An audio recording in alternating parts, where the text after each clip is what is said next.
রাজনৈতিক দল জাতির উদ্দেশ্যে তাদেরকে প্রকাশ করা, এই তালিকা ওনারা এখনো প্রকাশ করতে পারেননি।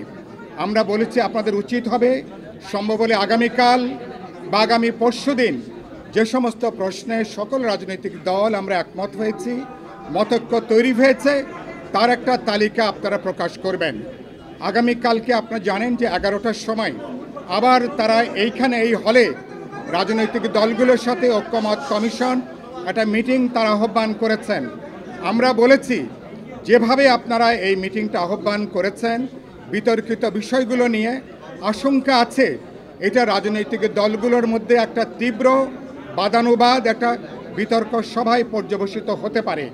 এইভাবে আলোচনাটা না করে আপনাদের উচিত হবে সংবিধান সংস্কারের ব্যাপারে যে সমস্ত প্রশ্নে দ্বিমত আছে, বিতর্ক আছে, প্রয়োজন বোধে একদিনে আলাদা আলাদাভাবে 3টা 4টা 5টা দলের সাথে কথা বলবেন, আলোচনা করবেন।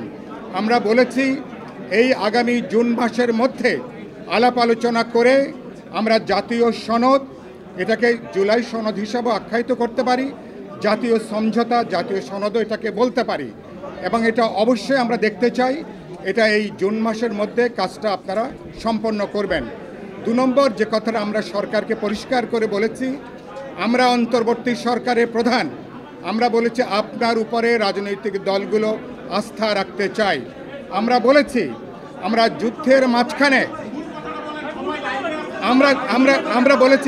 আমরা বলেছি যুদ্ধের মাঝখানে আমরা কমান্ডার পরিবর্তন করতে চাই না, আপনার উপরে আমরা আস্থা রাখতে চাই।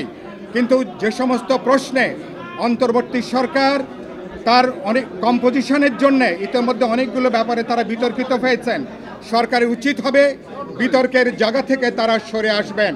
অনেকগুলো বিতর্কিত পদক্ষেপ তারা গ্রহণ করেছেন, সরকারের উচিত হবে বিতর্কিত পদক্ষেপ থেকে তাদেরকে সরে আসা। শেষ যে কথাটা আমরা তাদেরকে বলেছি, আমরা নির্বাচনের ব্যাপারে বলেছি অধিকাংশ রাজনৈতিক দল, প্রধান উপদেষ্টা ডিসেম্বর থেকে যে জুনের কথা বলেছেন, ডিসেম্বরের মধ্যেই জাতীয় নির্বাচনের ব্যাপারে অধিকাংশ দল তাদের মতামত প্রকাশ করেছেন।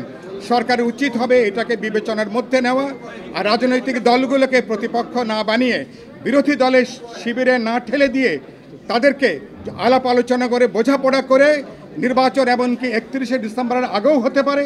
আলাপ আলোচনা যদি বোঝা যায় কাজের জন্য আরও 7 দিন বেশি সময় লাগবে, এটা নিয়ে কেউ কোনো আপত্তি করবে না।